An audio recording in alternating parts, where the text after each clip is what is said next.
Hi, I'm Jakob Darrow. Ignore the background. I have a speech impediment. We're going to use mints for the tutorial by 52 cards because it's easier to move the packets around with a rough deck instead of a new deck. This was by 311 Guardians. But let's get into this flourish I made about a year ago called Jewish. Reason why it's called Jewish. Now, what you want to do is, again, this is how it looks. I know you already saw it, but oh well. It's a good thing to do when you're talking, alright? Like at the start. This is a good opener if you want to force a card or something. But, so, you need to know a swing cut. You also need to know a one-handed cut. But the one-handed cut is going to be, you don't really need to know it that well because it's going to be supported at the end it's going to be supported with this. But to get into it is you swing cut again, then you put the rest on top. Second one has to be side jogged or A-jogged, whatever. And you see this gap here? This is going to be utilized with your fleshy part of your muscle, the thumb back here, and your pinky. And then I usually do middle finger or ring finger, just depends how I feel. It doesn't matter which one.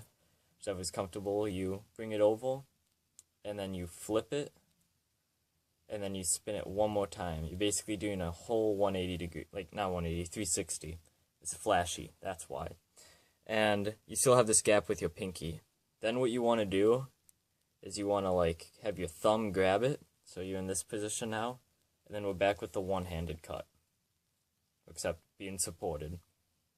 I don't know how to call that. You just lift the bottom packet with your under the finger. Alright. So one more time. Let's see. This is a better angle here. You bring it over. Again. Place it on top.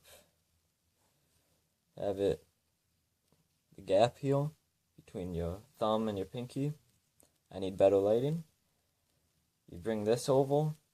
You spin it around. I'm trying to look at the camera at the same time. And you do a one-handed cut underneath.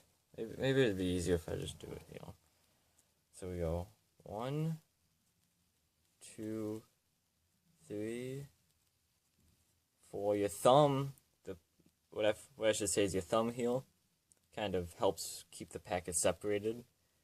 And you bring it over, support, and you bring it on top. So this is good from any angle now that I think about it. Do. The reason why you can't really do a one-handed cut is because you're in this position, which sounds weird because just literally a centimeter off, you can do a one-handed cut. Not even a centimeter, probably half. It's the fact that it's on your knuckle, it's below the knuckle. Unless you want to take the time to wiggle it down, bring it over. You're already using two hands at the beginning, so I don't see any point in really doing that. It also looks a little messy, but if you do it, it's good for you. I'm proud of you. But yeah, what I did, if you couldn't catch on, was I forced it. There's two ways to force, I would say. Is if you want someone to have, let me see if I can find the two aces.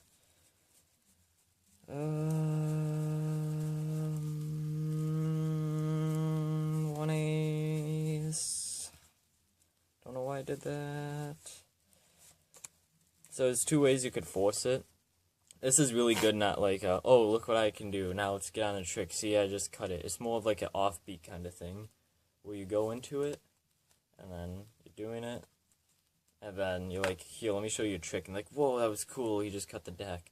Alright, remember the bottom card, because they think it's random now. But really, it's forced. Or if you want the ace of spades on top, you're after you do your cut, and then you alright, this card. You gotta remember this card. Okay, this is the card you chose. You told me stop wherever you want. See the ace of spades. Bad double lift. Excuse me. We know it's a clubs, but we're gonna say spades since it's already on the bottom. And then, we're gonna put it in the middle, and then it's still on top. You know what I mean? It's that kind of thing. But, that was Jewish by Jakob Darrow. I don't know if there's something similar.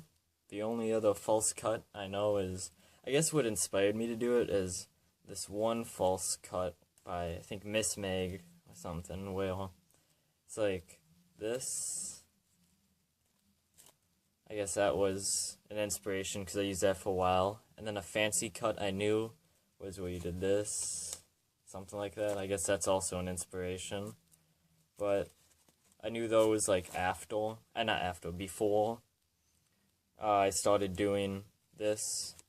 Mostly because I found the other two frustrating and I wanted to make my own. But then after I got this down, I was like, wow, this is a lot easier, and this is looks okay. Yeah. Use it well. Goodbye.